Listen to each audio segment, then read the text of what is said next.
Okay, let's get started. Good evening, everyone. I hope you're all doing well. My name is Anas Akbrali, and I'm an Education USA advisor here at our Islamabad office. Thank you very much for joining our webinar today titled STEM Careers Leading to Employment Opportunities with the University of Bridgeport. Our panelists from the University of Bridgeport include Ausif Mahmood, who is the chair of School of Engineering at the University of Bridgeport, and Kenneth DiSaia, who is an international recruiter at the university and works with the Department of International Admissions.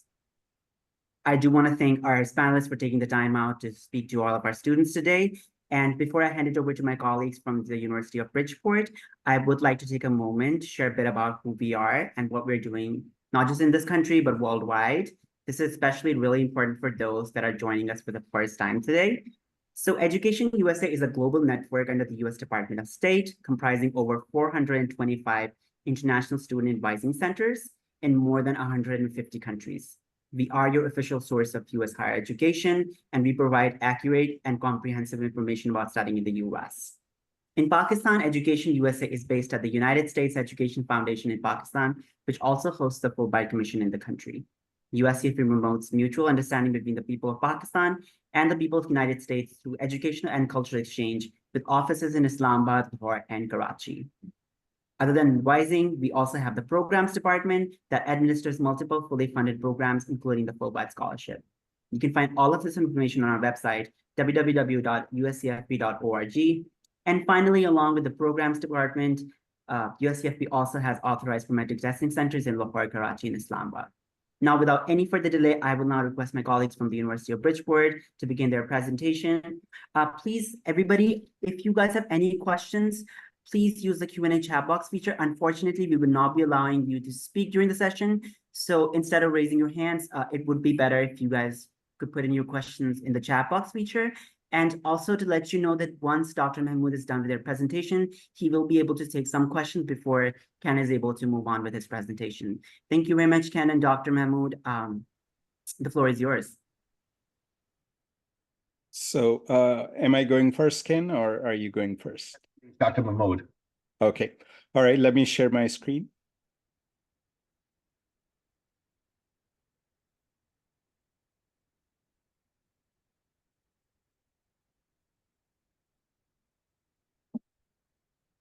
Hi, everybody. I'll give you a small presentation about the computer science, engineering, and other engineering programs at University of Bridgeport, including artificial intelligence. Okay, so where exactly is University of Bridgeport located? Let me see if I can, just a second. Okay, I'm unable to zone. Okay, so where exactly is University of Bridgeport located? From this map, you can sort of see the green circle is where the University of Bridgeport is, and the red is the New York City. So we are about 1 hour away from New York City, so very, very convenient location. Boston is about 2.5 hours away. A lot of small, medium, large companies are located very close to University of Bridgeport. And we are right by the ocean. So in a minute, I'll show you another nice picture. So you can sort of see, you can walk to the ocean from the University of Bridgeport. So what is so special about the computer science or computer engineering or artificial intelligence or any engineering at University of Bridgeport? So to give you a very brief overview of, we have a PhD program in computer science and engineering, and we are one of the 3 PhD granting institutions in the state of Connecticut. We also offer BS, bachelor's degree and master's degree in computer science, computer engineering. We also started about 4 years ago an MS in artificial intelligence, and we were one of the very few universities in the US to start this MS in AI, and I'll give you a tiny bit more detail about it. And of course, we offer BS, MS, PhD in computer science, computer engineering.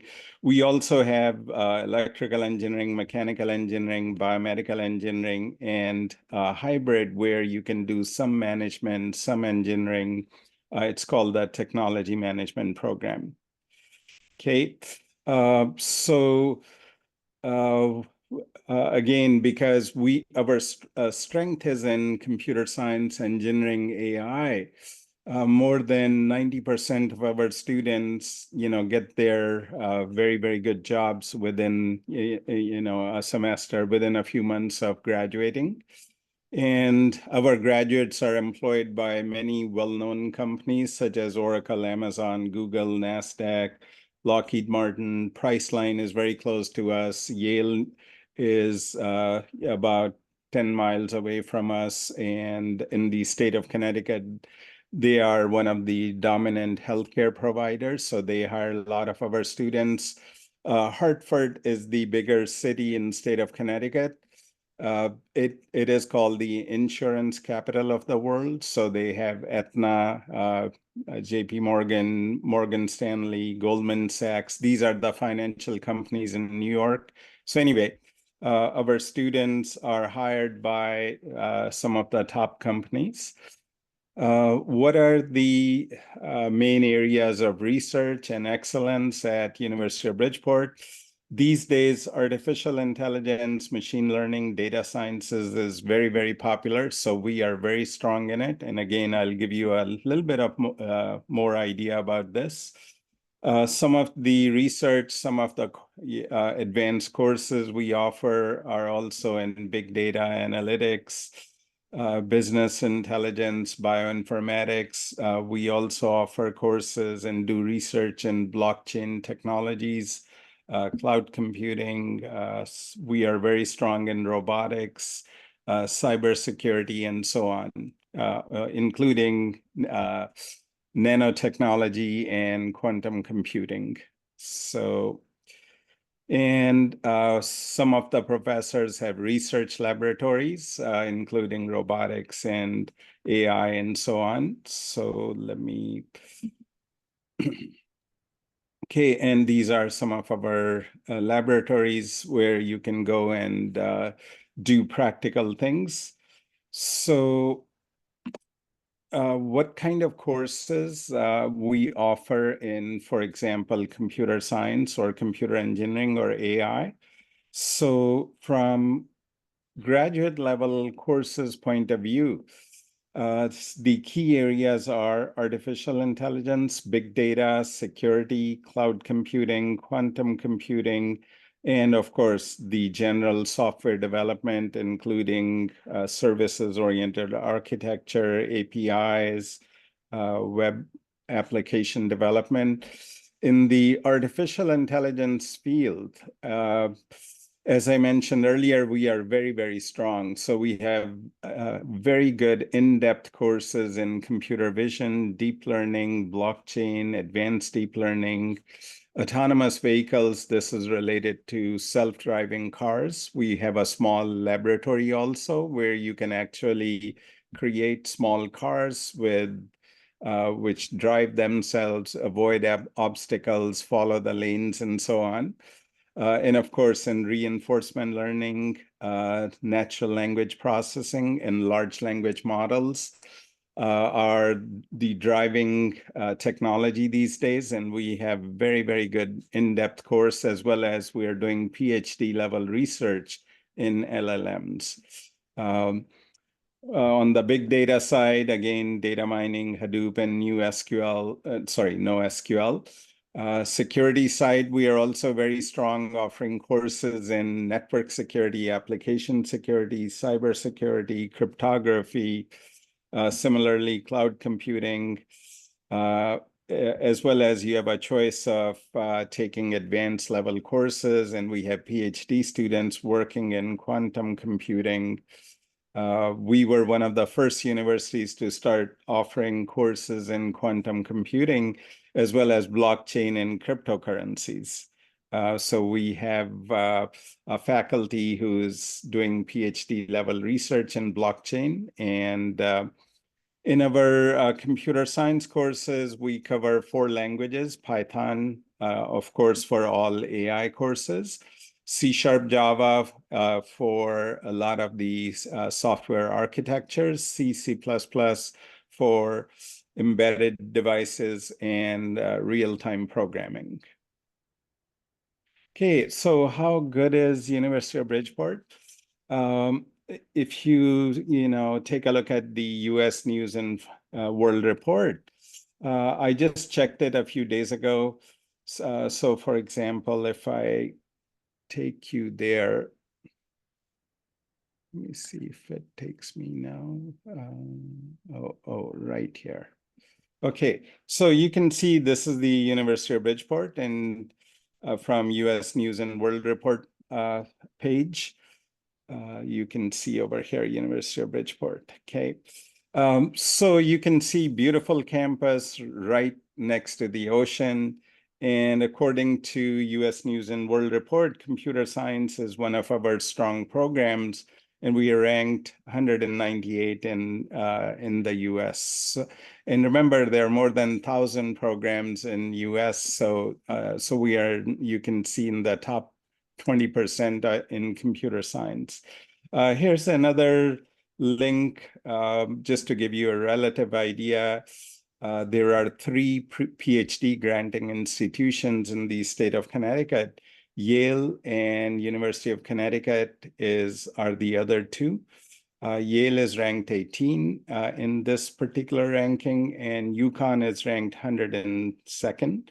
Whereas University of Bridgeport is ranked 93, and you can sort of see, above the University of Kansas, above George Washington University.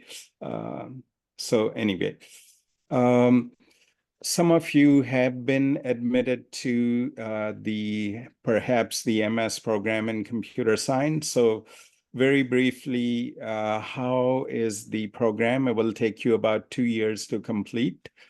We have 2 required courses at the MS level, Computer Science 501, Object-Oriented Programming Using Design Patterns, where we cover C#, Java, Python, and C++ as languages.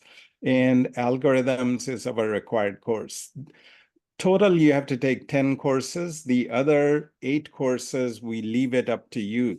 So depending upon if you wanted to specialize in AI, you can take courses in deep learning, reinforcement learning, advanced deep learning, large language models, and so on. If you wanted to take more courses in security side, you can take courses in cybersecurity, network security, application security, and also you have the choice of taking courses in quantum computing or blockchain. So whatever your interest is, you'll pick the remaining 8 courses based on the area, the field you want to further specialize in. And of course, at the very end, you'll do a comprehensive MS project where you will implement some of the things that you have learned to a practical level so that you can confidently go to a job and say, this is what I've built so far. Okay, similarly, MS and AI, we have slightly different core courses. And we'll give you, again, choice of, computer vision, deep learning, advanced deep learning, LLMs, and so on. So 8 courses you will select. So this is our model, regardless you do MS in AI or MS in computer science. Some students do a double MS as well, where with 18 extra credits or 6 more courses, they'll get 2 MS degrees. Some students continue for the PhD after doing their MS, and our PhD program is also very highly ranked. So from research point of view, we do a lot of research in artificial intelligence and robotics, in security side, quantum computing side. So to give you a better idea, for example, I gave you a link to my Google Scholar. So you can sort of see, what type of, you'll see from my link as an example, my specialty is in deep learning, reinforcement learning, computer vision, natural language processing and optimization. And you can see what publications I have done with my PhD students. Okay. Coming to how are the job opportunities as you finish your degree? So even before you finish your degree, as you come to University of Bridgeport, you are allowed to work on campus maximum of 15 hours per week if there's an on-campus job available. So this might be, helping out in a laboratory or working in the admissions office or working in the sports complex. So any on-campus job you're eligible for right away. Okay. We have something called CPT, which is called Curriculum Practical Training, and where you can actually work up to 20 hours per week while you are completing your education. So we have a lot of small, medium, large companies. And after completing 2 semesters, you're eligible for it to work officially in any of the technical companies close by. In summer, summer is optional. So for 3.5 to 4 months, you can work full-time anywhere in the US while you are a student. Again, after you have completed 2 semesters. After completing the MS degree, of course, you will apply for what is called OPT, which is called Optional Practical Training, where you will work full-time and you can work, the examples I gave you was Amazon, Google, Microsoft, many financial and insurance companies close by University of Bridgeport. So you can apply for jobs and work over there. So anyway, hopefully you guys got a good idea about the university, what kind of education we provide, what are the opportunities. And once again, in my opinion, the best part about University of Bridgeport is the quality of the programs. Let me quickly show you how do we teach. For example, I'm teaching a course in, I wish I could move this. Let me see if I can. Okay. If Dr. Mahmood is shifting gears, could you just remind the students if they have any questions, just to put that information in the chat box? Yes, so please, if you have any questions, I see a couple of questions in the chat. So let me start answering those as well. Somebody's asking master in agriculture in the university. We do not have a MS in agriculture program. Like I said, we are primarily, our strength is MS in computer science, artificial intelligence, and any of the engineering, such as electrical engineering, mechanical engineering, biomedical engineering. Unfortunately, we do not have the agriculture program. Okay, another question from employment perspective. Companies are looking for people with IT certifications. When these certifications are necessary, how these courses will help in securing employment. Okay, certifications you can do side by side on your own while you are studying at the university, but typically if you have an MS from a university such as University of Bridgeport, as I will show you in a minute, we have very in-depth courses. They speak for themselves. So when you go for a job interview, typically certifications are not needed. Okay, what are the Fulbright scholarship opportunities at University of Bridgeport? Okay, I'm not aware of the Fulbright scholarship opportunities. I know we had some students in the past, who came to us as Fulbright students. Perhaps, Ken, if you have any idea, you can speak about those. Can any student with other background go to MS in computer? Yes.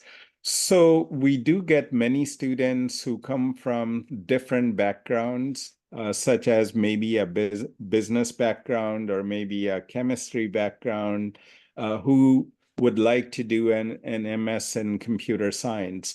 So the way our courses are designed, I'll give you a quick idea, for example, over here. So let me quickly show you. For example, here's one of the required courses in computer science, okay? So let me see if I can quickly show you. Let me quickly log in. So what we do in our courses is we start out with at a very beginning level and gradually make it advanced. So as I log in, I'll quickly show you. So in this courses, you'll see all of our lectures are recorded. So you can replay them as many times as you feel like it. So you'll see the lecture is starting with the introduction, history of software development, OOP fundamentals. Then gradually it goes in and starts to become more and more advanced. All the assignments that you will be doing, for example, we provide detailed step-by-step instructions. For example, if I take you to one of the assignments, you'll see what exactly you'll be doing in the assignment. And again, all of these are already provided. The details are provided in the lectures. And you will have complete step-by-step code, how you will develop it as you create it, what are you expected. And like I said, from beginning to advanced level, each course will start out that way, so that even if you're coming from a different background, you can easily catch up on the different parts.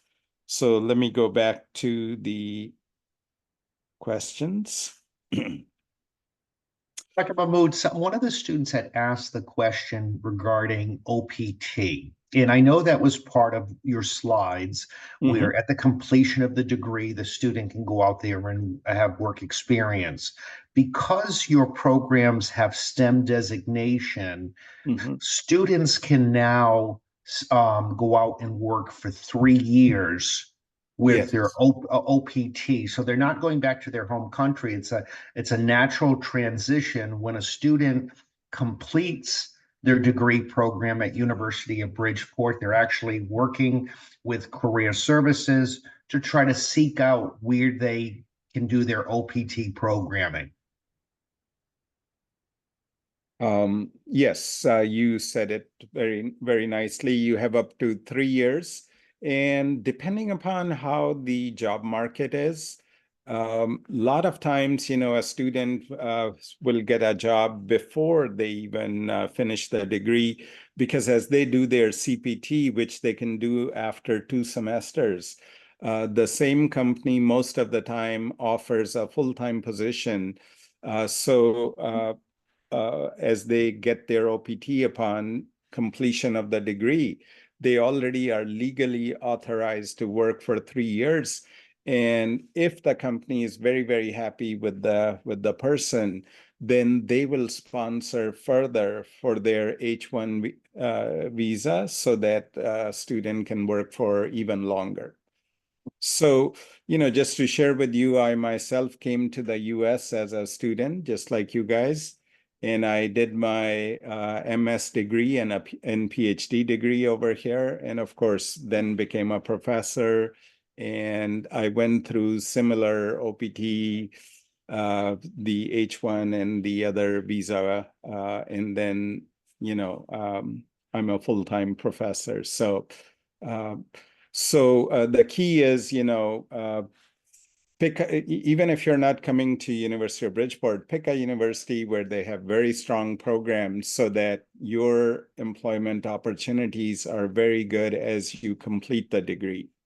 So your first focus, in my opinion, should be to getting the top level education, okay?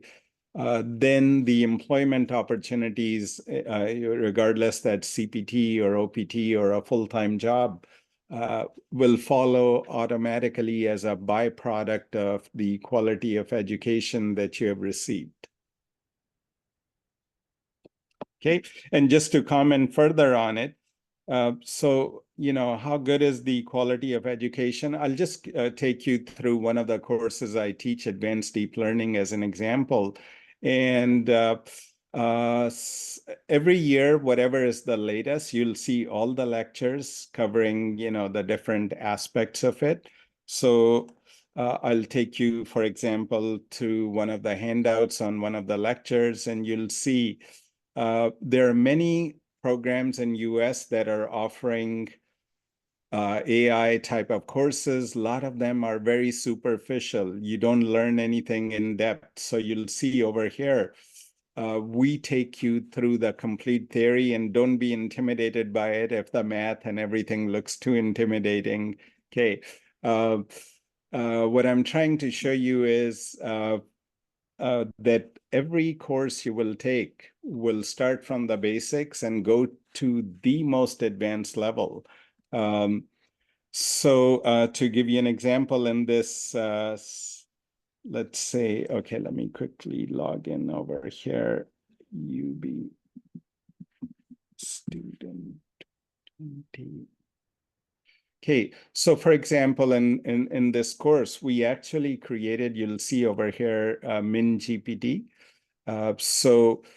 Which is a very small version of the ChatGPT. So we actually create from beginning to the complete programming of it, complete mathematics of it, so that you get to see how exactly, for example, ChatGPT works.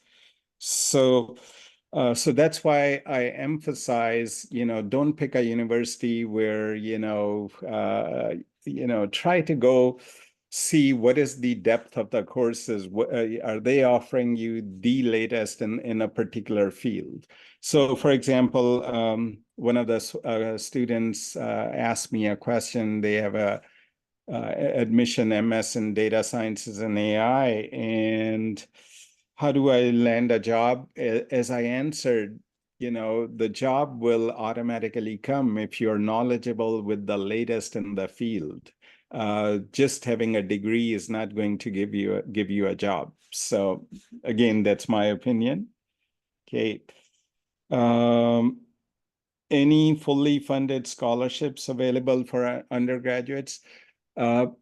We at the University of Dr. Mahmood, what I was going to do is I noticed that some of the questions were asking about the admissions requirements, the language proficiency, scholarships. Sure. I'll take those when I shift over into my piece of the presentation. But anything that you can tell, the only other thing one of the things I was thinking about, Dr. Mahmood, when you think about the students that arrive in your classroom, are there certain qualities that those students should possess when they're going into these types of programs? Are they curious learners? Tell us a little bit about the student body that shows up into your classroom. Okay, so we get students who have different backgrounds, different, even the technical backgrounds. Some are, again, very, very good students. For example, a few years ago, we had the #1 engineering students in the entire country of Egypt. Very, very strong. He ended up continuing at University of Bridgeport and finished his PhD with me. I've often get students who are coming from a business background, absolutely no background in computer science. And gradually, like I said, we take them step by step, and they do very, very well. So to answer or to elaborate on Ken's comment, what are the qualities that will make you successful? Simply hard work and your curiosity to learn. So come with a positive attitude that you want to work hard. We'll provide you a very, very supportive learning environment, and we will take you from A to Z. in any of the technical fields. So Ken, let me leave it. Let me have you take over. And if there are any questions that I can answer better, please let me know. Sounds terrific. Thank you so much. So what I'm So going to I'll do is stop sharing. okay. And all those that have just joined us for this session, please use the Q&A chat box feature if you have any questions.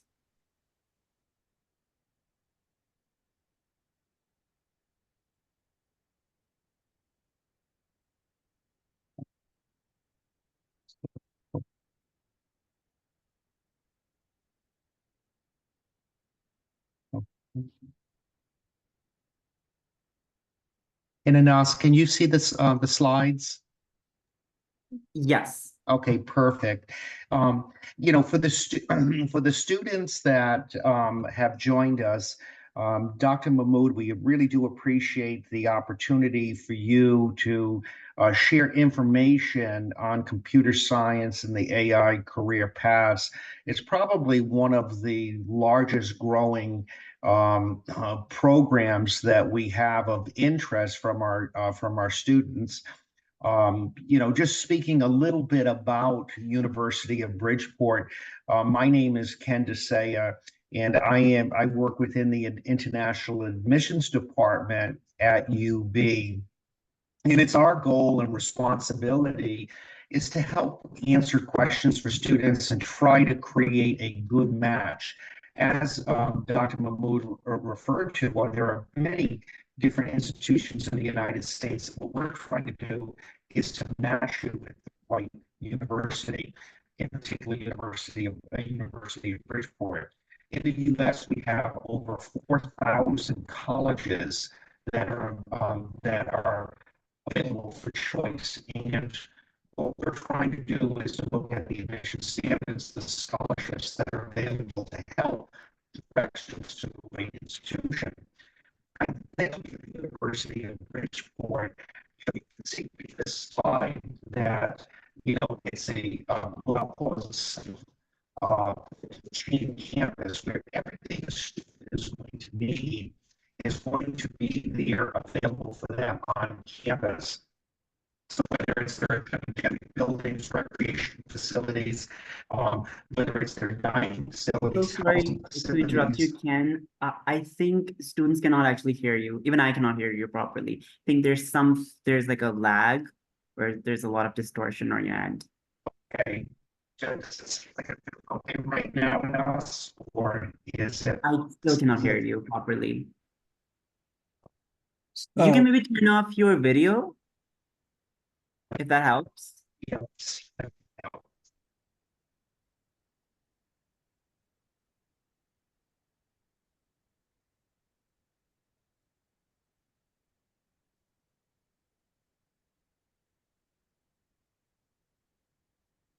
Nas, is it any better? Yes. Okay. As I was sharing, this is a self-contained campus. With a self-contained campus, anything that a student would need, whether it's their academic space, their residential space, recreational space, dining facilities, everything is there that's available for a student's needs once they're there on campus. We do have many of our students on the graduate side that actually live off campus. So they're within our community, but just living off campus at a very economical rate. We talked a lot about with Dr. Mahmood about the master's degree programs, but at University of Bridgeport, we have, again, a wide variety of undergraduate programs that are also available for the students. So almost 2/3 of our students are studying on the graduate side. 1/3 of our students are studying on their undergraduate side. Almost half of our student population is from the international community. And that's where I spend a great deal of time. This past year, I had a chance to come over and visit and speak with students from Pakistan, where I was in Karachi, Lahore, Islamabad. And, it was my goal is to get to know them and see if there could be a good match with the University of Bridgeport. So this is a listing of some of our undergrad programs. Much of this information can be gained from the university's website. So if you'd like to look and explore about some of the other programming that's available for the students, they can get a little bit more detail on the website. I mentioned housing and dining facilities. Typically, our students will stay either in a single or a double where they'll live on campus. Again, very economical in particular for the graduate students that are living on campus. We want to make sure that it's competitive within the local market, so that many of our students might be paying between $450 and $500 per month for their housing. When we think about the admissions requirements, for both of them, we're on what is called rolling admissions for undergrad and grad, which means when a student applies for admissions to the university, typically we work with academics and our internal admissions team. Within about a week, a student can receive notification that they've been accepted to the university. And what I like to say, it's almost like it's twofold. The university is trying to answer two questions. The first question is based upon the student's transcript, which is the most important thing.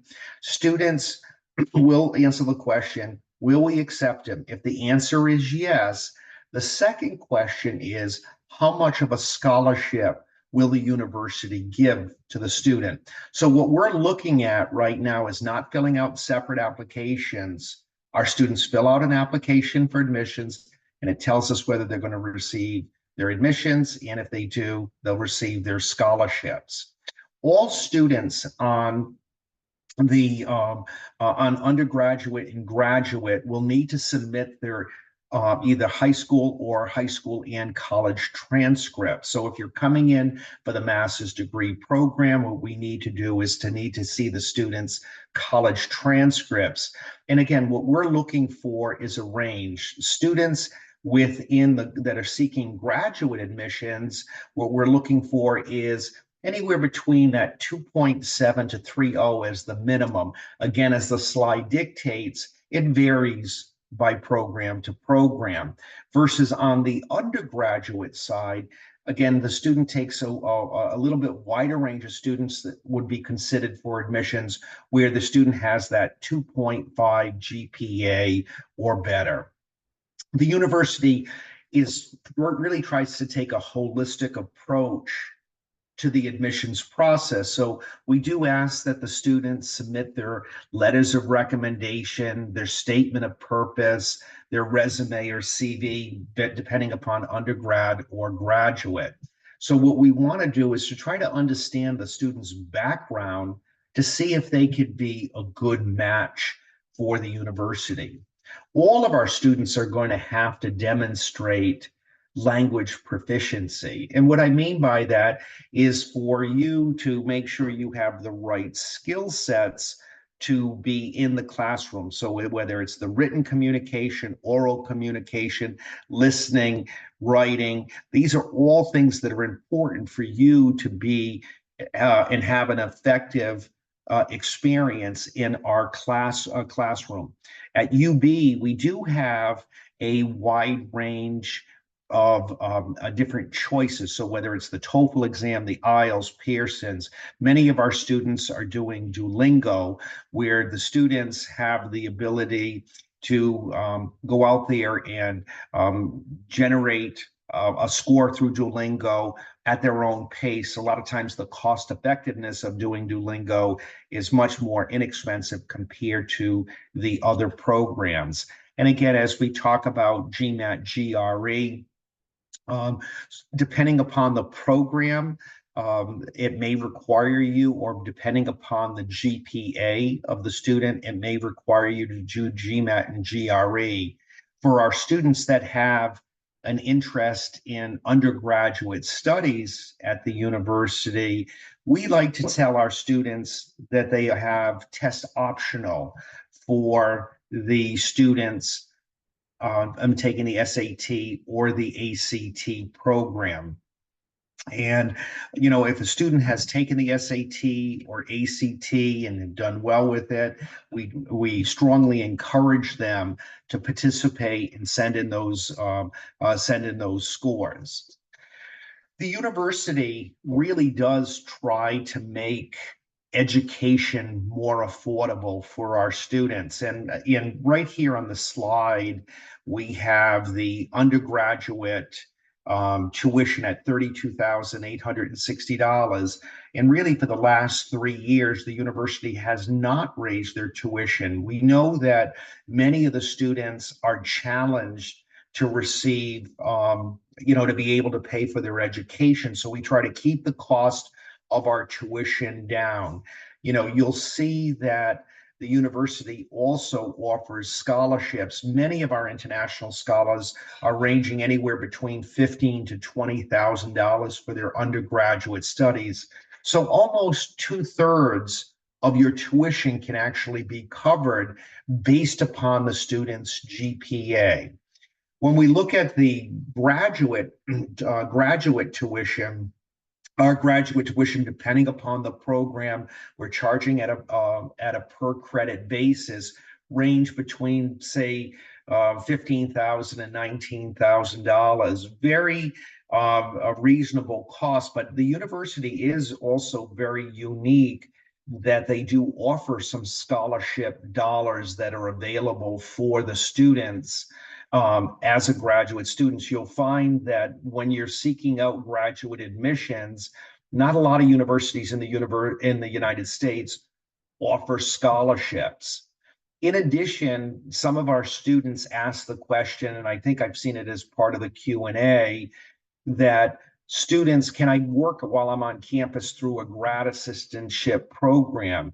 The university does offer grad assistantship programs that are available for the students, but what we try to share with the students is that the students have to be on campus for at least one semester before applying for those programs. So I think it's critical for you to understand what research is being done, what is the faculty's interest in that research, to make sure that you have a right match.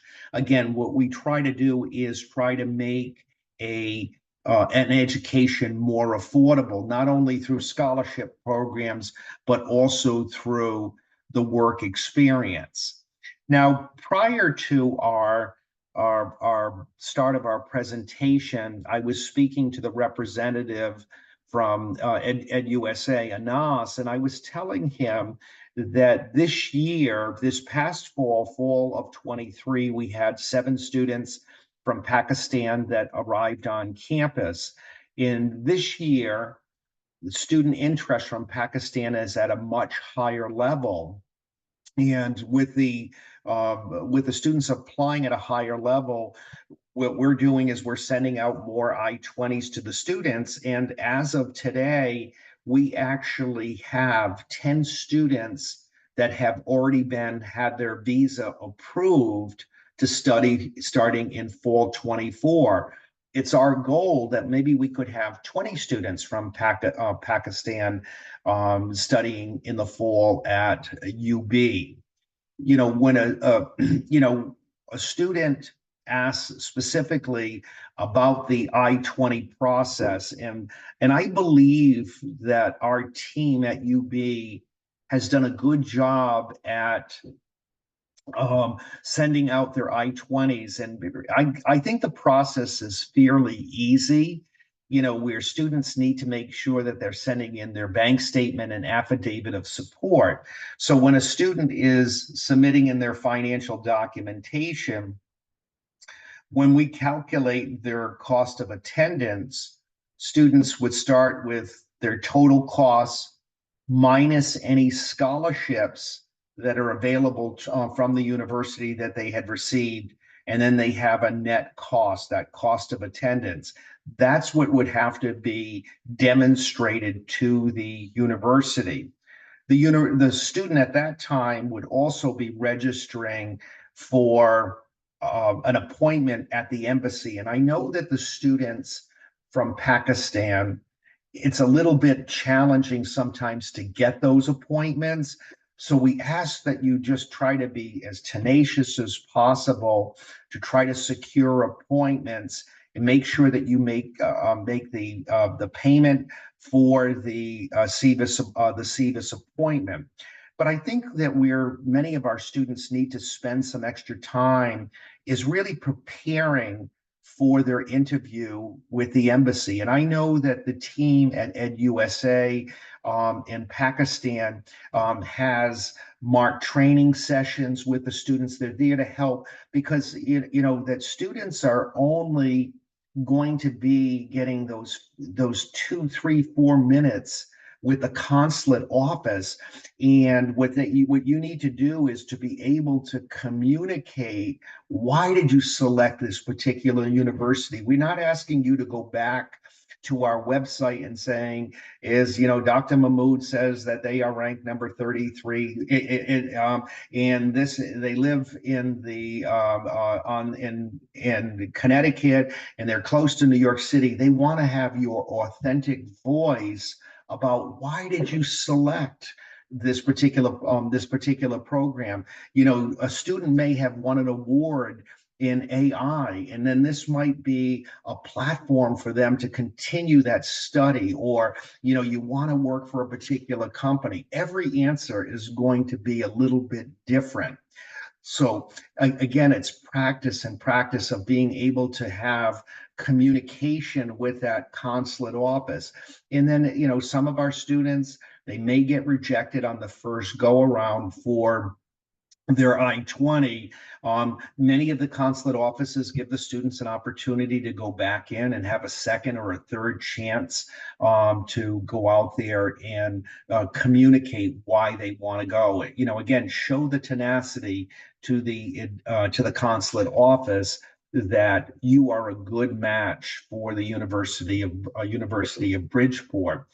And what I have is, for the students, and again, I know that we only have such a very limited amount of time with you this morning. We only have less than 10 minutes left as part of our presentation. But you can reach out at any time. Again, for the students, if you had other follow-up questions, even for Dr. Mahmood, if you sent them to either myself, and I can share that information back to Dr. Mahmood, and he can answer those questions more in depth. And I know today's presentation, it's a lot of information in a short period of time. What we're trying to do is to try to give you a taste of what it is like to be computer science or AI or engineering at University of Bridgeport. So what I'd like to do is, we have about 9 minutes left with our presentation. Anas, if we could go back to any of the Q&A, and if there's anything else that you feel like that we're missing over here, we'll be more than happy to answer those questions. If any of the students have any additional questions for Dr. Mahmood, he could also answer them as well. So we talked, I see a question regarding, backgrounds, and they have some financial issue. Does the university offer fully funded scholarship? Unfortunately, the university has unlimited number of partial scholarships that are available for the students, but we don't have anything that would be considered full tuition. Ken, also, a lot of our students are wondering if the PhD programs are funding. I think most of the schools or most of the universities in the US, their PhD programs are usually fully funded. It's a combination of fellowships and assistantships. However, I think master's programs are usually not funded. So at Bridgeport, are PhD programs also not fully funded? We have a few questions related to that. Yeah, Dr. Mahmood? Sure. For the PhD students, I'll say 100% of our students are given tuition waiver, meaning they don't have to pay tuition. Some students are funded by the university, meaning they will get, at least cost of living covered. But not every student is given the cost of living further stipend. So, meaning, through on-campus work, but the tuition is covered for PhD students. In some cases, there is a research grant through which the student is funded. Okay. But we have a very big PhD program. We have more than, if I remember correctly, like 40, 50 PhD students.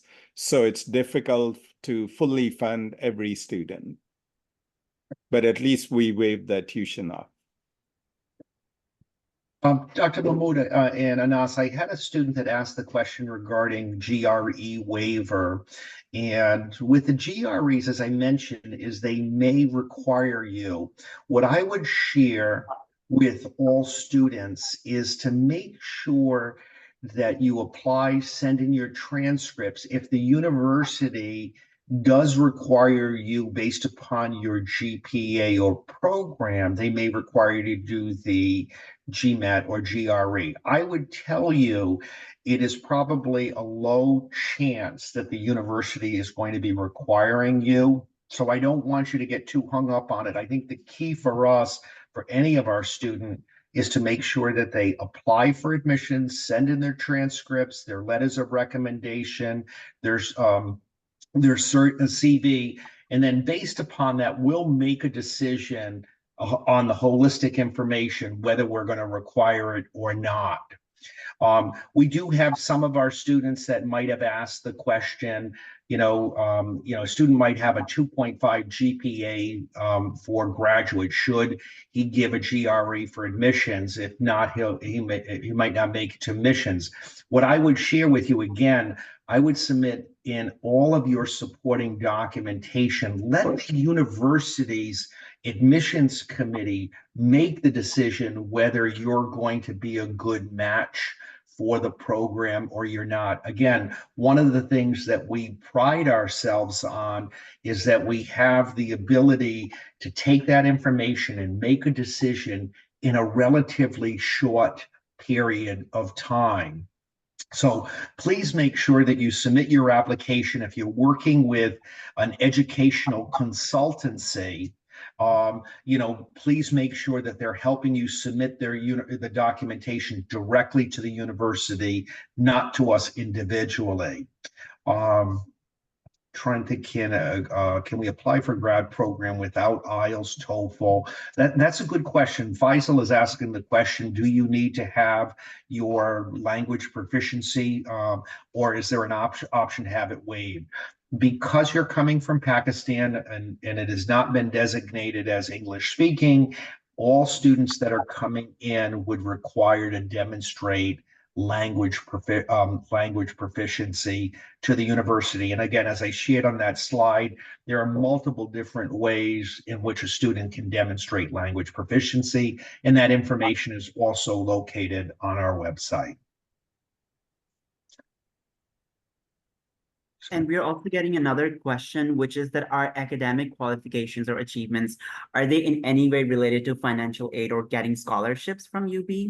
Yeah, Anas, that's a good question from the students. Again, as I shared earlier, when a student submits the information, it's part of the admissions process, whether it's their application, their transcripts, their CVs. We take this holistic approach at the review, but I would tell you, much of the weight is placed upon the student's academic success. So the students, the higher the GPA, the higher the scholarship, or the higher to the maximum scholarship that the student. But some students have a good work experience and they would be documenting that, Anas, on their application for admissions. But in all my years of working at it in the admissions department, I would tell you that it's more apt to have higher, based upon the higher scholarship equals higher GPA. And then it looked like, is there a spring intake for grad students? That is a good question. I said, usually the university has 2 intakes. The first intake would start in September. We consider that the fall. And then the second intake would be what we call as spring, but that starts in January. So if a student didn't get their appointment at the embassy until October, not to worry. What they can do is they can just transfer their application to the spring term, and they could be starting in spring of in January of 2025. Now we have Anas, we have about 3 minutes left as part of our presentation.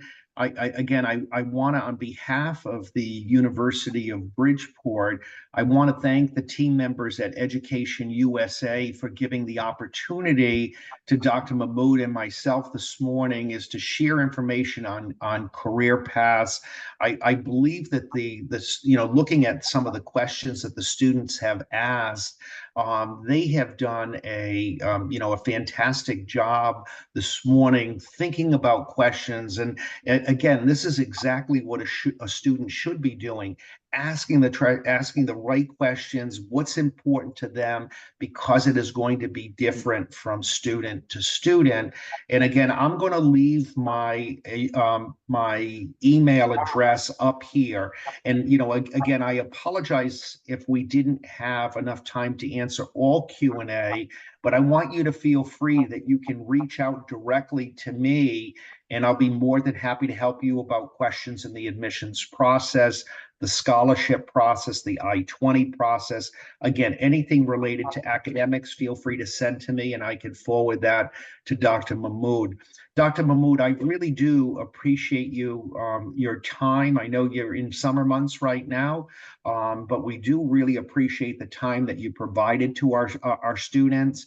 I know that you talked about your background. You were from Pakistan, and you had taken that steps to study here in the United States. And I think you should be considered a role model for many of the students that are joining our seminar here today, of that it's possible. It really is. It takes a lot of hard work, but what hard work, you're going to have some great returns. But again, on behalf of University of Bridgeport, I really do appreciate the opportunity. Dr. Mahmood, would you like to say goodbye to the students today?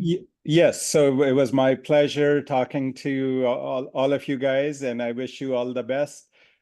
Just one last comment. If you, from visa point of view, as Ken mentioned, it's very important that you look up the university's information, what kind of courses, what kind of program. And if you needed to know more about my research or to contact me, you can Google just my name. You'll get the Google Scholar link, and that would be helpful to review as you go for your visa interview. You can also email me. Let me put my email here as well. This is my last name, mahmood@bridgeport.edu. It's very easy. So let me see if I can.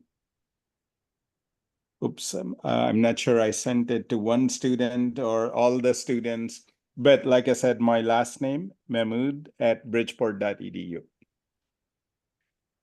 And I just want to thank Dr. Mahmood and Ken for this really informative and insightful session. It was definitely a pleasure listening to you guys, going through your presentation and the question and answers. And I'm certain that all of our participants, found this information really insightful and informative. Also, I do want to mention that if you guys are going through the visa process, you can also reach out to EducationUSA, sign up for our free advising services, and you can also schedule a mock interview with us.